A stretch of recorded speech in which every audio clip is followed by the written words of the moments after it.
إن الحمد لله نحمده ونستعينه ونستغفره ونعوذ بالله من شرور أنفسنا ومن سيئات أعمالنا من يهده الله فلا مضل له ومن يضلله فلا هادي له وأشهد أن لا إله إلا الله وحده لا شريك له وأشهد أن محمدا عبده ورسوله صلوات الله وسلامه عليه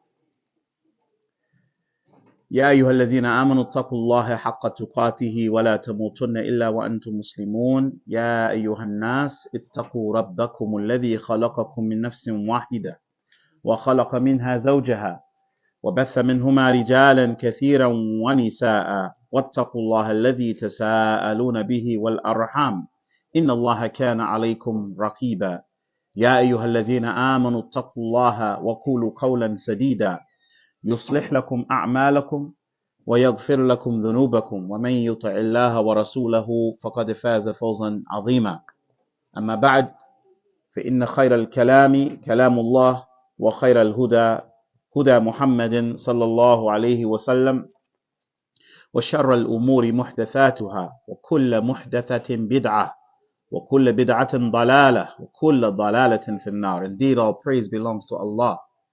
We praise Him, we seek His help, and we seek His forgiveness. We seek refuge with Allah from the evil within ourselves and from the evil consequences of our bad deeds. Whomever Allah guides, no one can deprive them of guidance, and whomever Allah leaves to go astray, none can guide them.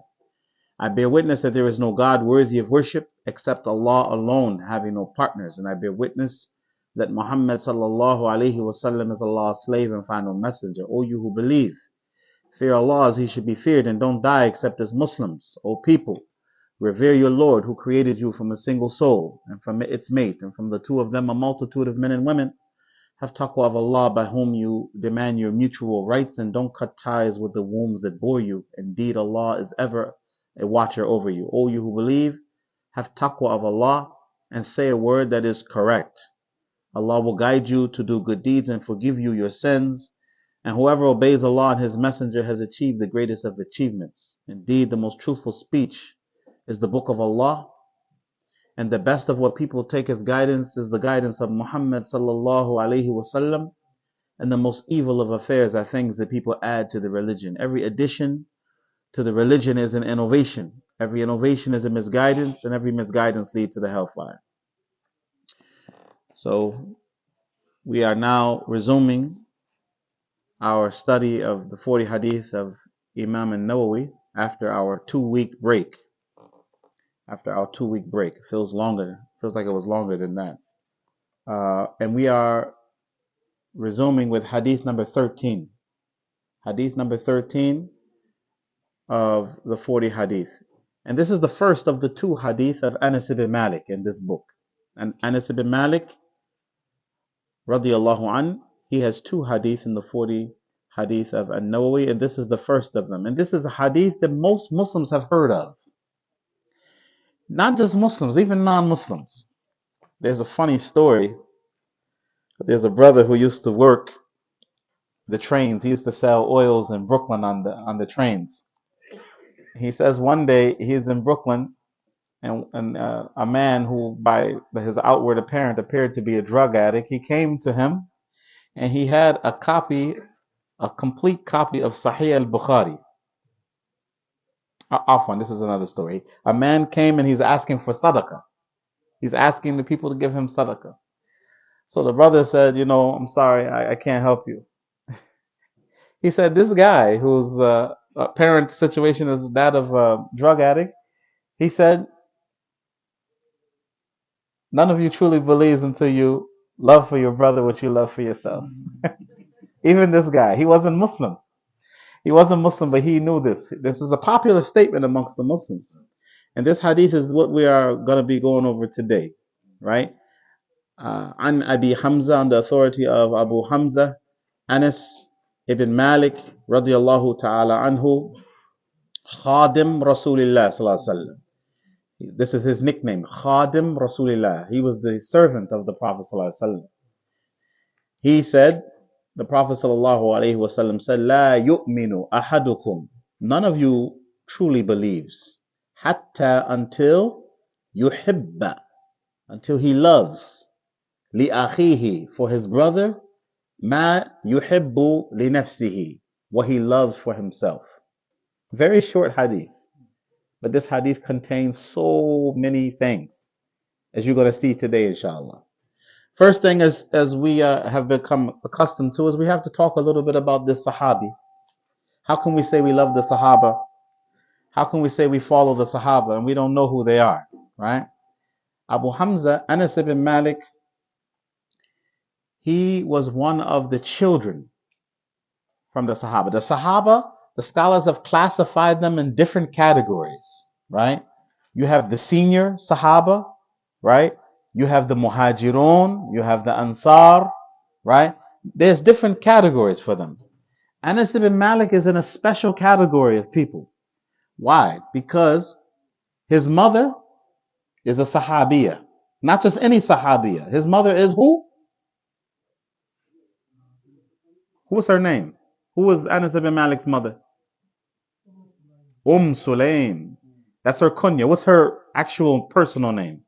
Rumaysa. Rumaysa. This woman was a tremendous woman, an amazing woman, subhanallah. To talk about her requires a lecture, if not lectures. That's how amazing she was. But she's the mother of this boy, Anas ibn Malik, radiallahu anhu. She is the one who brought him to the Prophet ﷺ and said, I want my son to serve you. Right? Many mothers, they cannot stand the idea of their child being away from them. But this woman, and anyone who studies her biography, she wasn't just someone who possessed strong faith, but she was someone who had fiqh, who had understanding.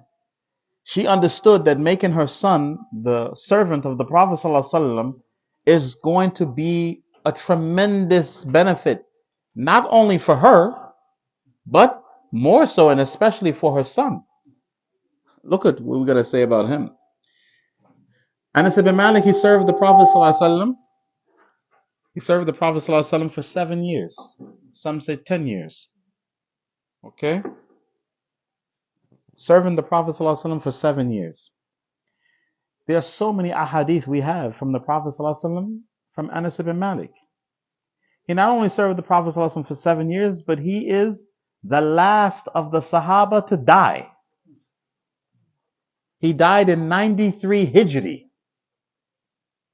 93 Hijri. The Prophet ﷺ died towards the end of the 9th year of the Hijrah. Right?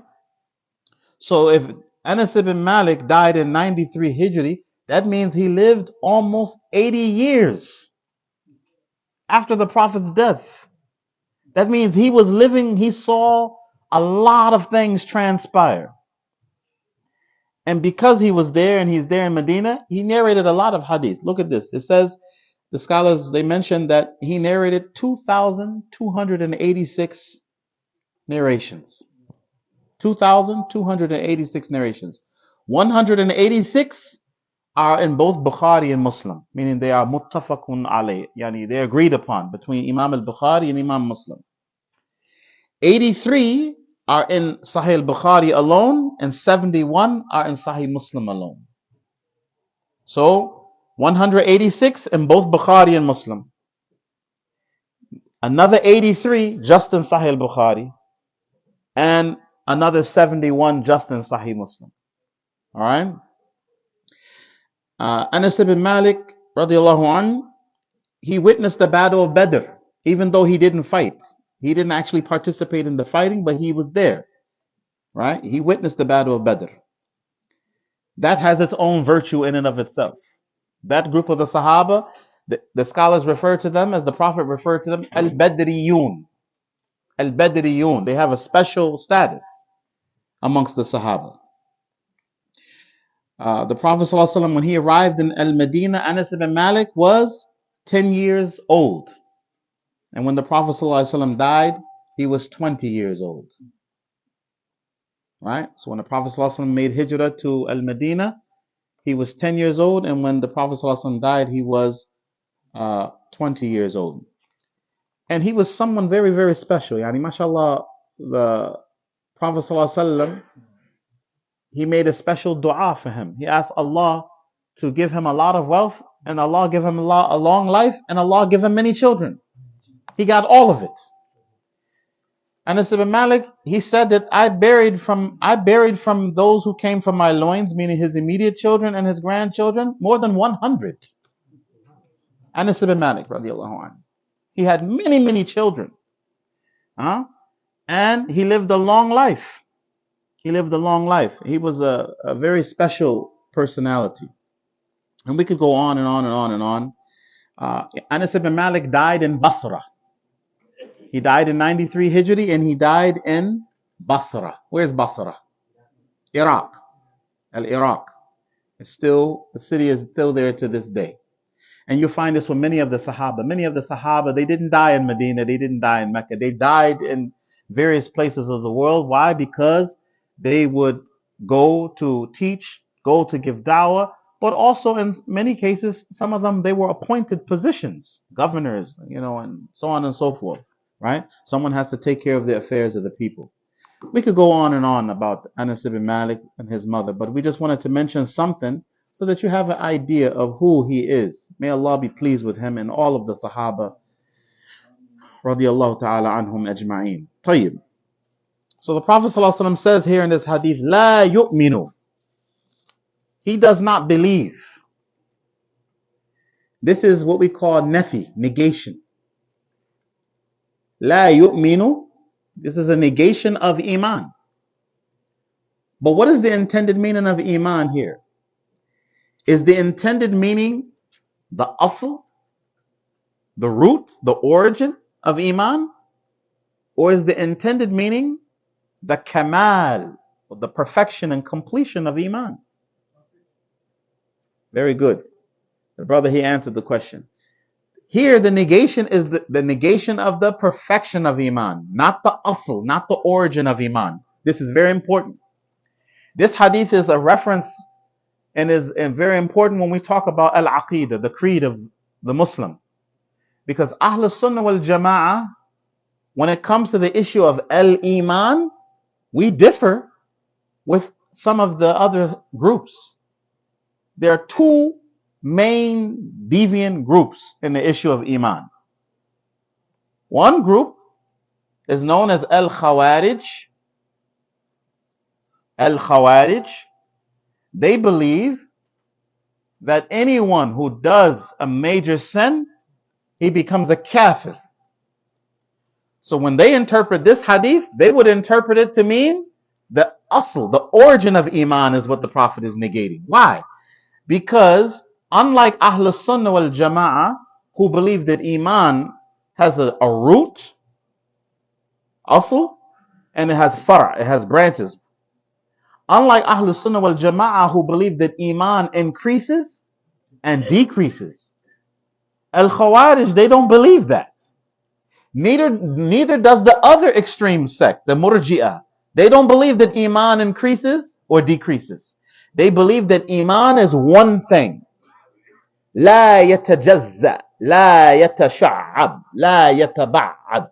They don't believe it consists of parts, branches, increase and decrease. They say, what? You either have all of it or you have none of it. Ahl Sunnah say, no. Al-Imanu. I don't know if we talked about this before, but it's good to go over it, to review it anyway. They say, Al-Iman khamsatu nunat. Iman consists of 5 things that end with the letter noon. Khamsatu nunat. It's a nice way to memorize it, right? I'tiqadun bil janan. Belief in the heart. Qawlun bil lisan, sayings of the tongue. Amalun bil arkan, actions with the limbs. Yazidu bi ta'ati ar-Rahman, it increases with obedience to ar-Rahman. Wa yanqusu bi ta'ati ash-shaytan, and it decreases with obedience to the shaitan. Let's memorize it together right now. Al-imanu khamsatu nunat. Iman is 5 things that end with noon. Al-Imanu khamsatu nunat. I'tiqadun bil janan. I'tiqadun bil janan. I'tiqadun bil janan. Wa qawlun bil lisan. Wa qawlun bil lisan. Wa qawlun bil lisan. Wa amalun bil arkan. Wa amalun bil arkan. Wa amalun bil arkan. Yazidu bi ta'ati ar-Rahman. Yazidu bi ta'ati ar-Rahman. Yazidu bi ta'ati ar-Rahman. Wa yanqusu bi ta'ati ash-shaytan. Wa yanqusu bi ta'ati ash-shaytan. Or if you want, you can say wa yanqusu bil isyan. Wa yanqusu bil isyan means it decreases with disobedience. You can do it that way too. Khamsatu nunat. Iman consists of 5 things that end with noon, the letter noon, right? The Arabic letter noon. I'tiqadun bil janan, belief in the heart. Qawlun bil lisan, sayings of the tongue. Amalun bil arkan, actions of the limbs. Yazidu bi ta'ati ar-Rahman, it increases with obedience to ar-Rahman. Wa yanqusu bi ta'ati ash-shaytan, and it decreases with obedience to the shaitan. This is the definition of Iman. This is the belief of Iman according to Ahl Sunnah wal Jama'ah. And where did they get that definition? That's a question. Quran and Sunnah. Quran and Sunnah. I will share with you 2 hadith that are considered to be proofs for all, if not the majority of these 5. The first is in Sahih Muslim on the authority of Abi Hurairah radiallahu anhu. He said, قال النبي صلى الله عليه وسلم الإيمان بدع وسبعون شعبة أعلاها قول لا إله إلا الله وأدناها إماطة الأذى عن الطريق وَالْحَيَاءُ شُعْبَةٌ مِّنَ الْإِيمَانِ. He says, sallallahu alayhi wasallam, Iman consists of 70 odd branches. In another hadith, 60 odd branches. And then he said, فَأَعْلَاهَا, the highest of them is to what? Say, La ilaha illallah. None has the right to be worshipped but Allah.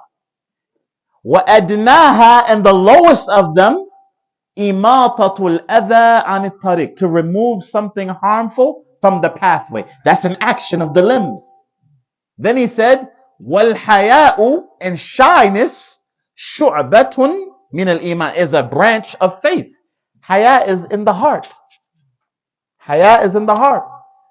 So he said the highest of them is to say la ilaha illallah, and the lowest of them is to remove something harmful from the pathway. This is one hadith. Another hadith in Sahih Muslim. Prophet ﷺ said, Man ra'a minkum munkara falyughayyirhu biyadihi. Whoever from amongst you sees a munkar, an evil, falyughayyirhu biyadihi, let him change it with his hand. فَإِن لَمْ يَسْتَطِيعْ, if he's not able to do so, فَبِلِسَانِهِ, then with his tongue. فَإِن لَمْ يَسْتَطِيعْ, if he's not able to do so, فَبِقَلْبِهِ, then with his heart. And then he said what? وَذَلِكَ أَضْعَفُ الْإِيمَانِ, and that is the weakest of Iman. So the fact that he said that is the weakest of Iman, that means what? Iman can be qawi, strong, and it can be da'if, it can be weak. There's too many proofs for this. There's another hadith in Sahih Muslim. The Prophet said, Al-mu'minul qawi, the strong mu'min, khayrun wa ahabbu ila Allahi min al-mu'min ad-da'if wa fi kullin khayr. The strong believer is better and more beloved to Allah than the weak believer. But in the two of them there is good. Too many proofs. Too many proofs concerning Iman consisting of what? Beliefs of the heart, sayings of the tongue, actions of the limbs. increasing with obedience, decreasing with disobedience. Even when we say that Iman has a root, an asl, an origin, a foundation, and it has a fara, branches, that's from the Quran. Surah Ibrahim, chapter 14. Allah, كيف ضرب الله مثلا كلمة طيبة كشجرة طيبة. Do you not see how Allah puts forth an example of a good word like that of what? A good tree. أصلها ثابت. Its roots are firmly fixed. وَفَرْعُهَا, and its branches فِي السَّمَاء, are in the sky, in the heavens. تُؤْتِي أُقْلَهَا كُلَّ حِينٍ بِإِذْنِ رَبِّهَا, given its fruits at all times by the permission of its Lord. There's a hadith in Sahih Muslim. The Prophet ﷺ said, verily there is a tree amongst the trees of the earth that resembles a mu'min, a believer. And it is a nakhla, the date tree. So our belief, our aqidah, this is what we mean when we say things like Quran and Sunnah, the way the Salaf understood. These are not empty statements. These are not just fancy terms we're throwing around. These have meanings. We take our belief, our aqidah, our deen from Kitab and Sunnah, and we don't go beyond that.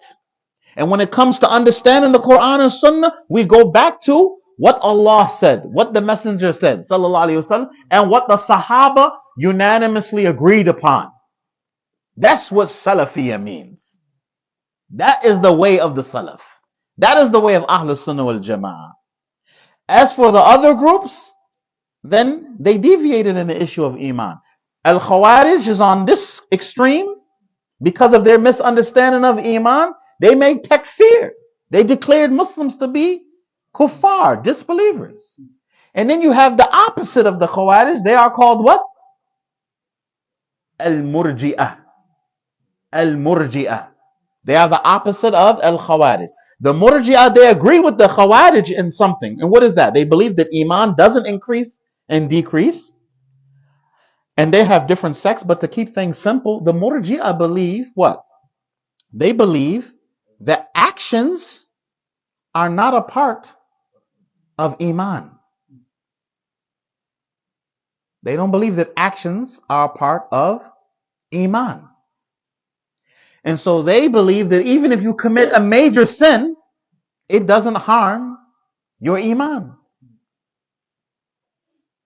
Ahlul Sunnah is in between these two. Okay. All of that was necessary, by the way. I promise you, I didn't go off on a tantrum for no reason. That right there is very important because it relates to this hadith. When the Prophet ﷺ said, "La yu'minu ahadukum," none of you truly believes, then what is intended here is the completion of Iman, not the asl, not the origin of Iman. In any hadith that you see like this, for example, the hadith where the Prophet ﷺ said, "La yu'minu ahadukum," none of you truly believes, "hatta akunu ahabbu ilay," until I become more loved to him than who? His father, his child, and all of the people. What those hadith mean, what is intended in those narrations, is that thing that the Prophet ﷺ was talking about in the hadith is wajib, is something that's obligatory. The scholars say, Inna lil iman kamalan. Iman, there's two ways of perfecting one's Iman. There's what is known as kamal al-wajib, the perfection as it relates to what is wajib. And then there's what is known as kamal al-mustahab, the perfection as it relates to what is recommended. Kamal al-wajib is the example of what we just mentioned in this hadith. Loving for your brother what you love for yourself.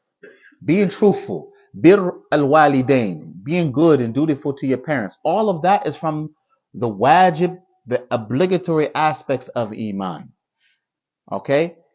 What is the benefit in knowing this? Because Allah has divided the believers in three categories in the Quran.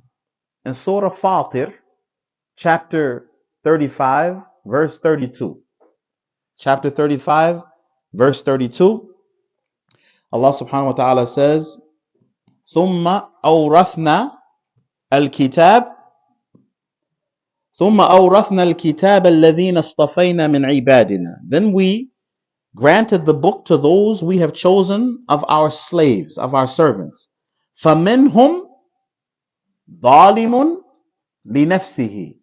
From them, meaning our slaves, our servants, is he who is ظَالِمٌ لِنَفْسِهِ, the one who wrongs his own self.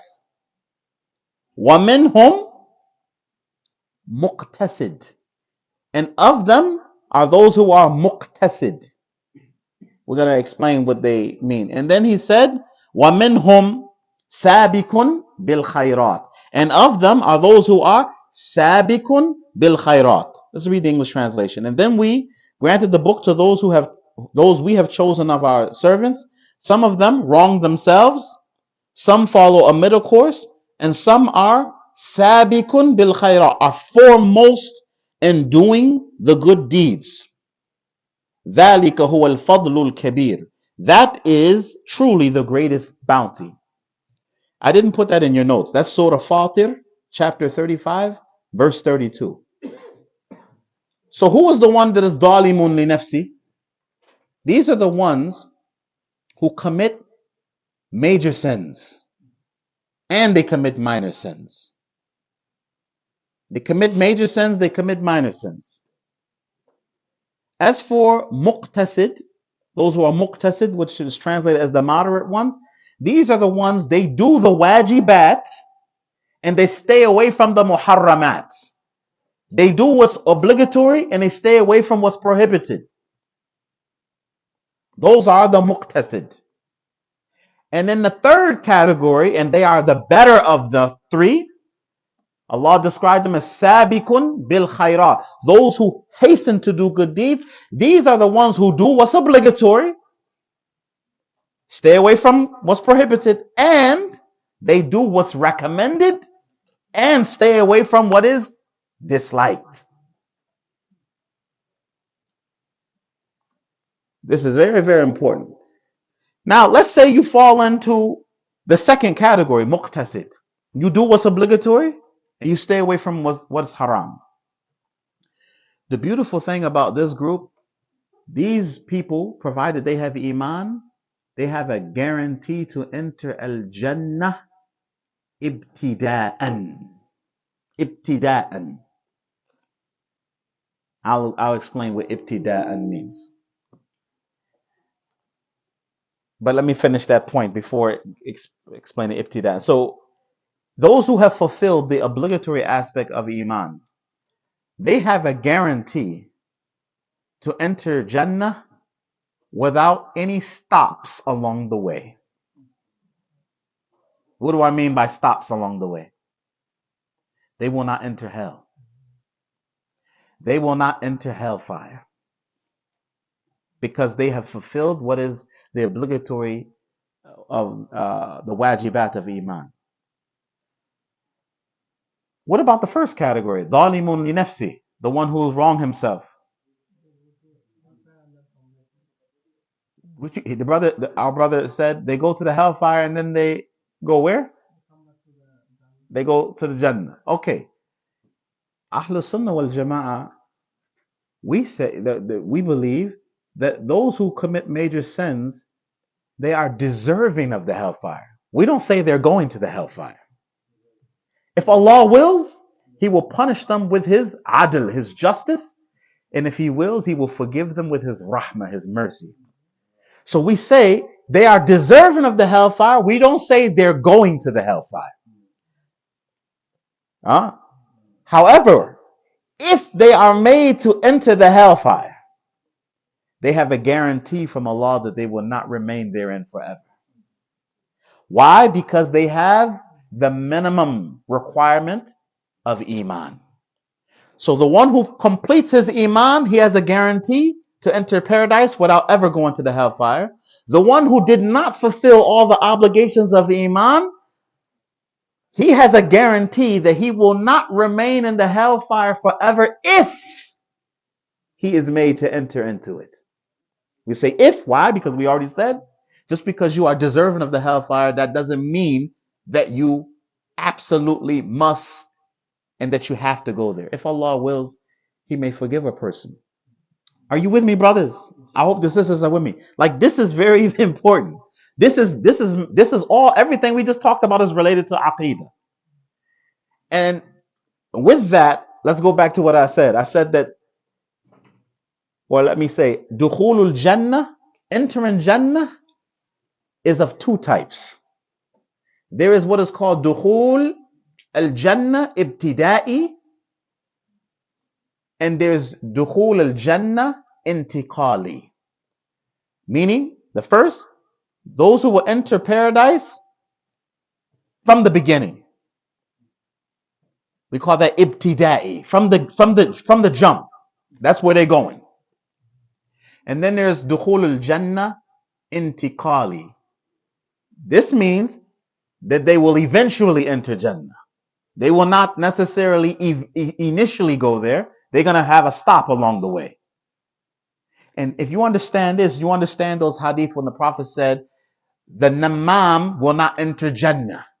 The tale carrier will not enter Jannah. It doesn't mean that he will never enter Jannah.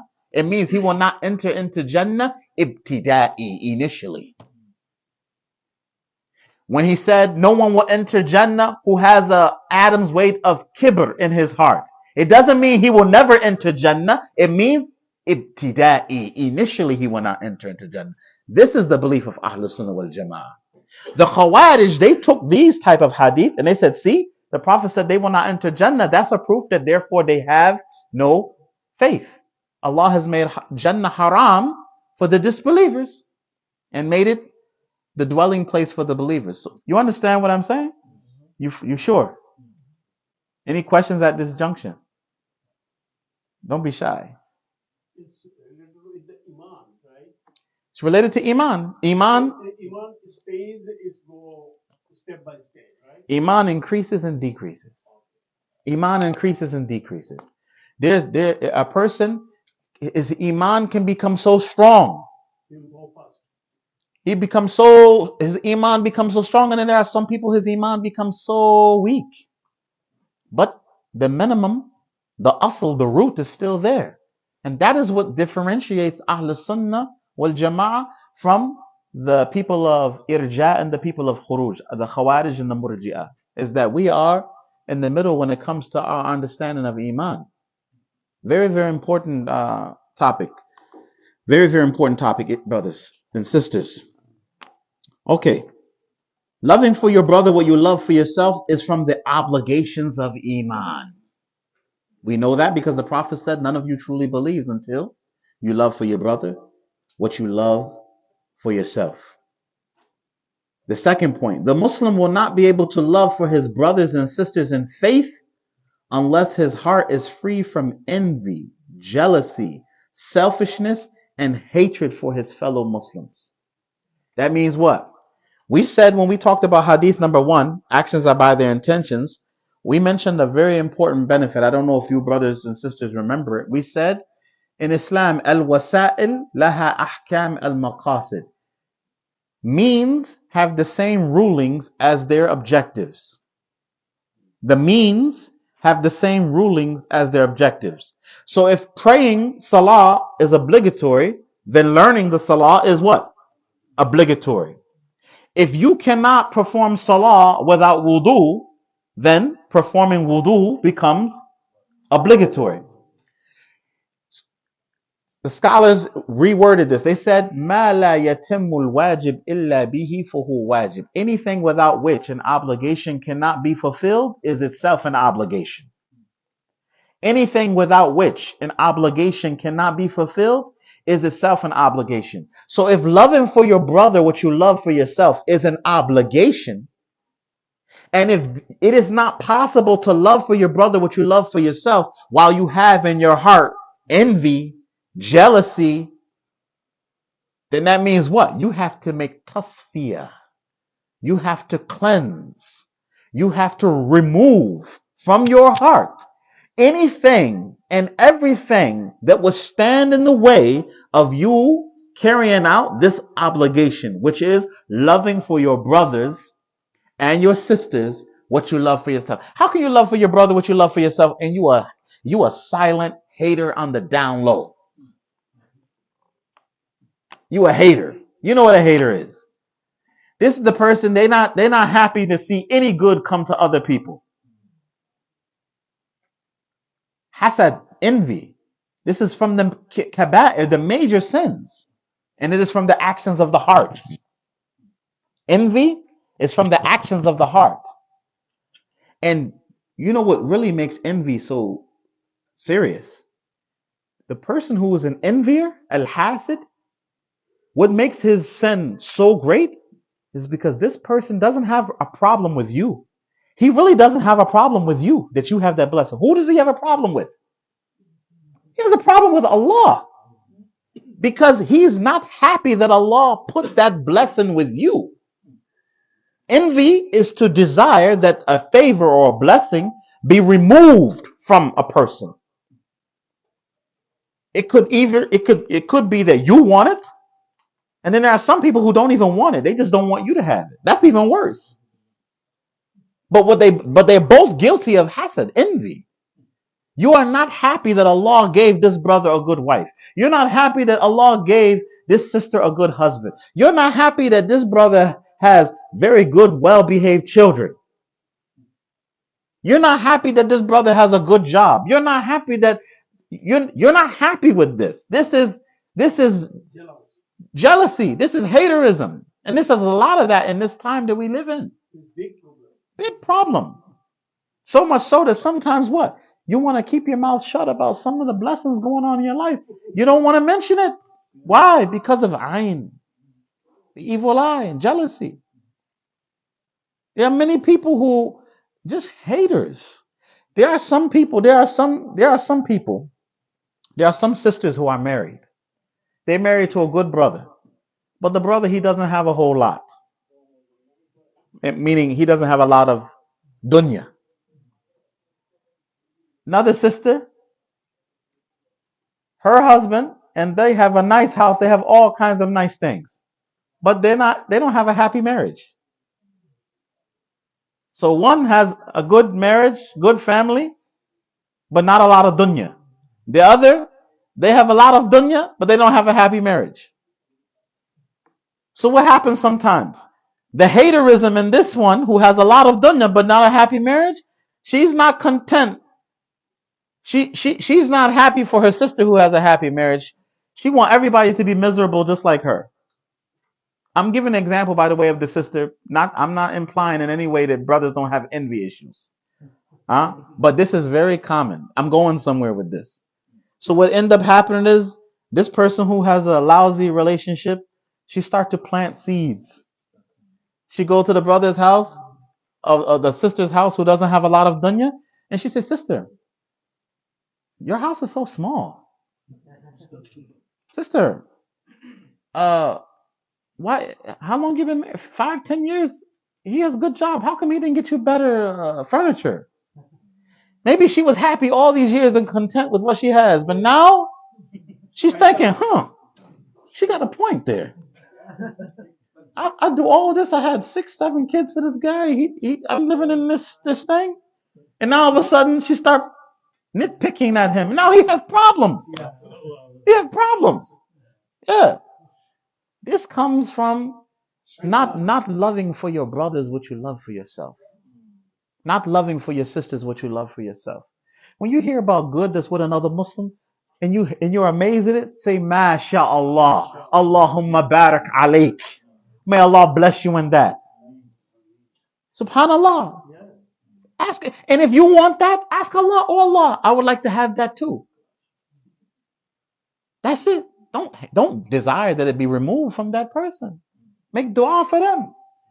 The Prophet ﷺ said, "Man da'a li akhihi al-Muslim bi dhahir al-ghayb." Whoever supplicates for his Muslim brother in his absence, قال الملك آمين ولك بمثله. The angel says, "Ameen," and may you have the same. Ameen, and may you have the same. This hadith is in Sahih Muslim from Anas ibn Malik. Loving for our brothers what we love for ourselves. You can't truly love for your brother what you love for yourself unless you dislike for your brother what you dislike for yourself. As Ibn Uthaymeen rahimahullah, he explained, that's why we said these hadith are qawa'id, these are principles. You can apply this hadith in every area of your life. Ibn Uthaymeen said, when you marry a man's daughter, apply this hadith, love for your brother what you love for yourself. Just like you would not want someone else to mistreat your daughter. Just like you wouldn't want someone to promise your daughter a dowry and not give it to her. This is very common, unfortunately. And this comes sometimes from these ridiculously over-the-wall dowries. $20,000, $30,000, $40,000, $50,000, $70,000 dowry. You're asking for something that is so hard to fulfill. And then you, as the brother, you agreed to it. Here's the thing. If you agreed to it, guess what? You got to stick to it. You need to fulfill that. You've been married 10, 15 years and you still ain't give that dowry. That's wrong.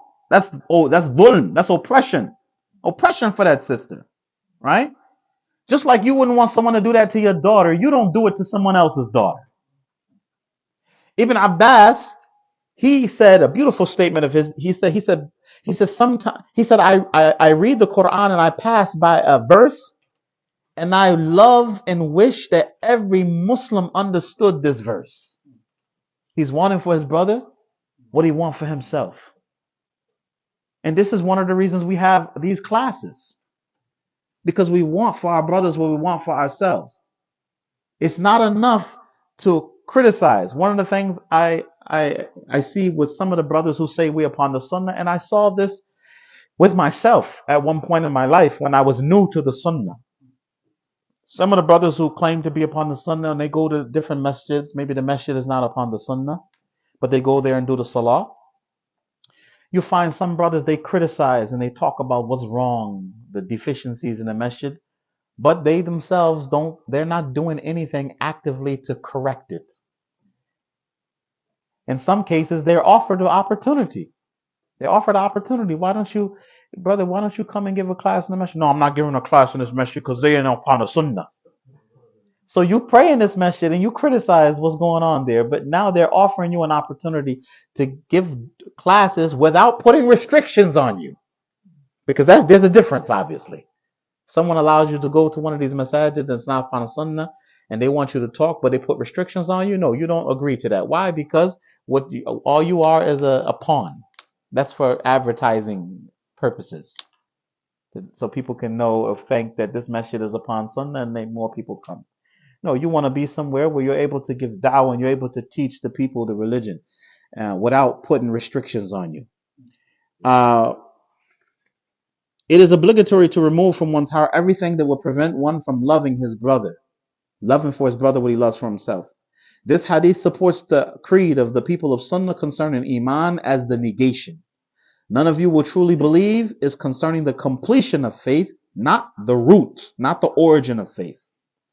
This hadith and others hadith are proofs that the believers are of various levels with respect to their level of faith. Not all the believers are on the same level in faith. And for this reason, not everybody is going to be in the same level of Jannah. There are people who will be in the lowest part of Jannah. There's people who will be in the highest parts of Jannah. And there's people who are going to be in between. Right? Our actions are not the same. We differ. The expression for his brother includes both males and female. None of you truly believe till you love for your brother. This also includes sisters. Till you love for your sister. Right?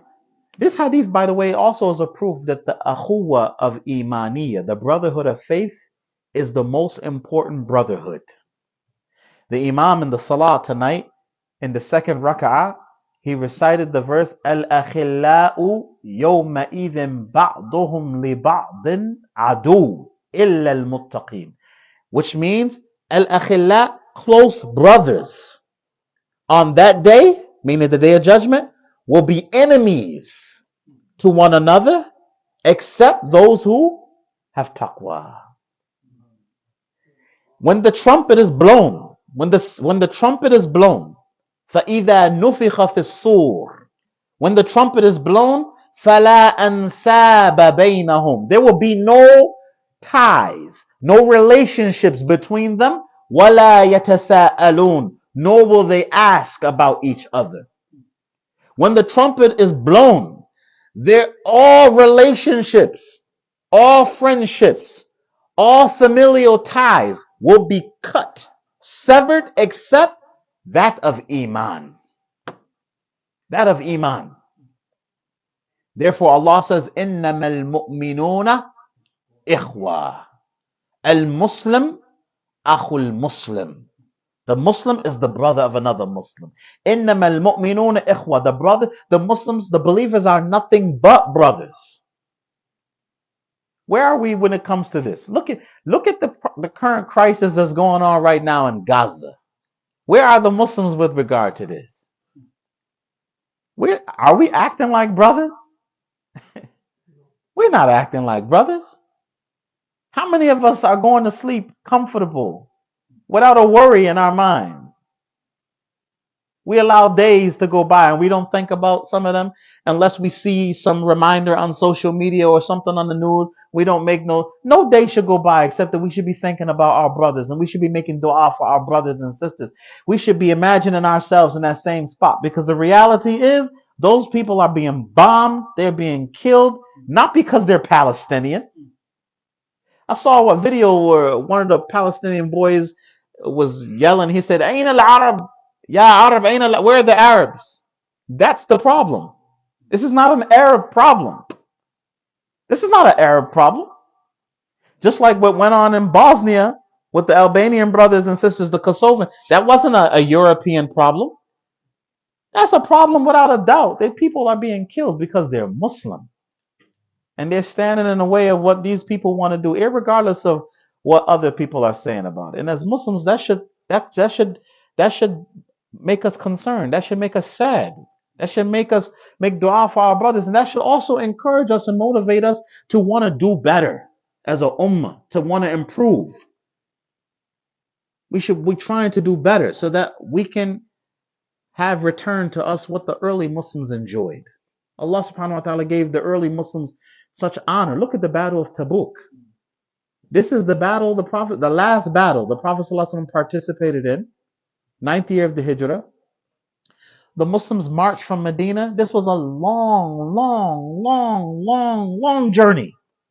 And many of them, they were not adequately equipped. They didn't have everything they needed. They undertook this journey. And look at what happened. The non-Muslims outnumbered the Muslims far. Their numbers was too great, too big. But what happened? Allah put fear in the hearts and they fled. The Prophet they didn't have to do any fighting. They fled. This is the Romans. They gathered together to come destroy Islam and the Muslims, and the Muslims brought it to them. And we won without even having to fight. That's because the Muslims then, without a doubt, without a shadow of a doubt, they were upon their deen. Their iman was there. And Allah has says, wa'adullah. Allah has promised. Look at that. Allah doesn't break his promise. Allah has promised those who believe and do righteous deeds amongst you that he will establish them in the earth, just as he established those who came before them, provided what? They worship me. They don't associate partners with me. They establish the salah. They enjoin the good. They forbid the evil. That's a promise from Allah. Where are we with regard to that today? I've heard Muslims say, this is not a religious issue. This conflict in Gaza is not a religious issue. What are you talking about? It's not a religious issue. How is it not a religious issue? لا يؤمن أحدكم حتى يحب لأخيه ما يحب لنفسه. None of you truly believes until you love for your brother what you love for yourself. And I've been very lengthy. You have the handout. If you have any questions, inshallah, we'll try to answer them. Inshallah, next week we'll continue Hadith number 14. Any questions about what we said? Yes, brother. Every class I can expect to get a question from you. We love. I expect it. I like it. You motivate us, huh? Not from you. I have confused. So I want to know. طيب بسم الله. Surah Ibrahim. 14, ayat number 24. Kalima tayyiba. It is one part of the iman. You say the tree has 70 branches. So, Ahl Sunnah Jamaat, Kalima Tayyiba, La ilaha illallah. But other scholar, Kalima Tayyiba, La ilaha illallah Muhammadur Rasulullah. It is my confusion. Don't be confused. La ilaha illallah is the key. Muhammadur Rasulullah is the teeth. Every key has what? Asnan. If you go to Home Depot, to Lowe's, you go to the key section, they have the keys. They all look the same in the beginning. It's when you take the key, the pre-existing key, and they put it in a mold that comes out, only then will it be able to work. If you take the key initially without the asnan, without the teeth, it ain't opening anything. La ilaha illallah is the miftah, is the key to Jannah. Muhammadur Rasulullah is the teeth. If anyone who says, I bear witness that none has the right to be worshipped except Allah, that is not complete until he comes with Muhammadur Rasulullah. وَرَفَعْنَا لَكَ ذِكْرَكَ. We have raised high your mentioning of your name. No one can do shahada without declaring that Muhammad is the messenger of Allah. So have no confusion about it. Alhamdulillah. Both. Because La ilaha illallah, the shahada of La ilaha illallah, tastalzam shahadat Muhammadur Rasul. It necessitates Muhammadur Rasulullah. Just like those who say they believe in Allah, but they don't follow Isa alayhi salam. Those who say they believe in Isa and Musa, but they don't follow Muhammad. That's a lie. Allah said, كَذَّبَتْ قَوْمُ نُوحٍ الْمُرْسَلِينَ. The people of Nuh, they disbelieved. They denied the messengers. How many messengers were sent to them? Only one. But Allah accused them of disbelieving in all of them. Why? The same one who sent Muhammad is the same one who sent Isa. The same one who sent Isa, the same one who sent Musa. All the prophets were sent by Allah. وَمَن يُطِعِ الرَّسُولِ فَقَدْ أَطَاعَ اللَّهِ. Whoever obeys the messenger has obeyed Allah. Zikr is La ilaha illallah, La ilaha illallah, La ilaha illallah, zikr. Dhikr, yani remembrance of Allah. Saying La ilaha illallah is dhikr. Saying Subhanallah is dhikr. Saying Alhamdulillah is dhikr. Allahu Akbar is dhikr. But we're going to do the dhikr according to the sunnah of Muhammad sallallahu alaihi wasallam. If someone come now and say, we're going to dim the lights, we're going to put the towel over the head, Allah, we're gonna, no, that's not the dhikr. La ilaha illallah, la ilaha, that's not dhikr. I know you don't mean that. That's not dhikr. I think he's mentioned like, the tayyiba means like kalimat tayyiba, la ilaha illallah. So the Al-Quran and Sunnah people say la ilaha illallah means like, there is no like true God except Allah. But the other part, like, the Sufis or say La ilaha illallah Muhammadur Rasulullah, that's the only kalimat tayyiba. So there is a kalimat tayyiba, our countries we say 5 kalima. 5 kalima? Yeah, like kalimat tayyiba, kalimat shahada, like, like that. Kalima Tawheed is the kalima at-tayyiba. Kalima at-tayyiba is the shahada. Kalima at-tayyiba, yani all of that is, yani that's all that other stuff, no. Some people, even when they say La ilaha illallah, they explain it to say, they say La khaliq illallah. This, it's true. La khaliq illallah, there's no creator but Allah. But that's not the meaning of La ilaha illallah. If we say La ilaha illallah means that there's no creator but Allah, then Abu Lahab is a Muslim. Abu Jahl is a Muslim if we say that. Because Abu Jahl and Abu Lahab, they believe La khaliq illallah. There's no creator but Allah. They don't have, even Shaitan believes that Allah is the khaliq. That's very important. That's one of the problems where many of the Muslims who fell into shirk today, this is one of the main reasons. Many Muslims didn't understand La ilaha illallah.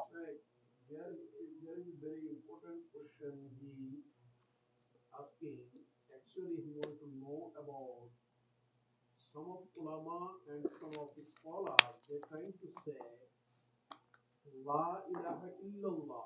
You cannot add Muhammad Rasulullah with this kalima. La ilaha illallah is the individual. Muhammad Rasulullah is the believing. That's other part, but it's not included with the La. You're talking about in terms of dhikr. When making dhikr. Yeah, you can say La ilaha illallah. You don't have to say, when you're making dhikr of Allah, you don't have to say La ilaha illallah Muhammad Rasulullah. You don't have to do that. Does that answer? Some people, our country, some of us, they say La ilaha illallah Muhammad Rasulullah. Is this permissible to mosque like this? Okay, I know what you're talking about. You're talking about when they write things. So they don't just do it with La ilaha illallah Muhammad Rasul. They do it with the name Allah and they do it with the name Muhammad.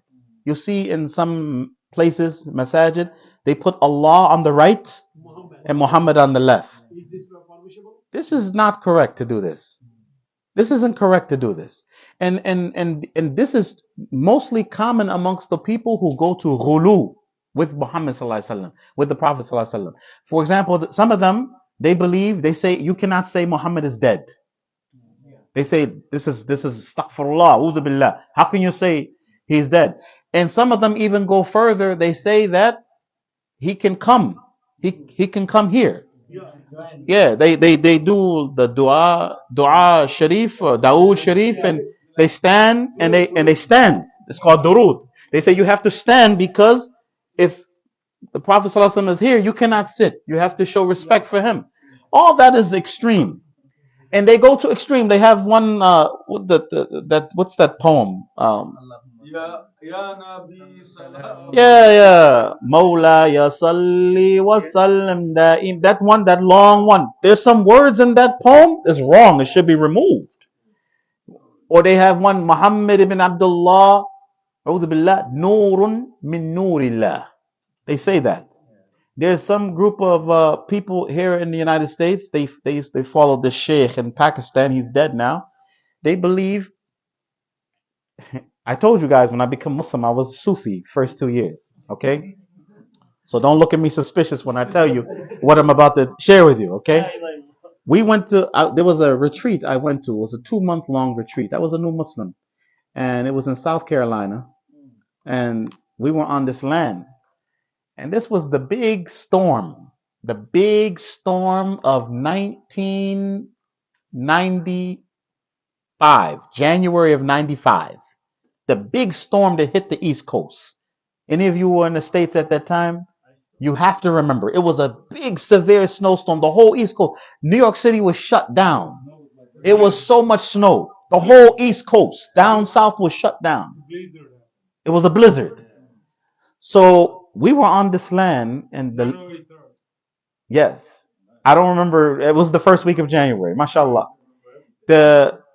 We were in the masjid.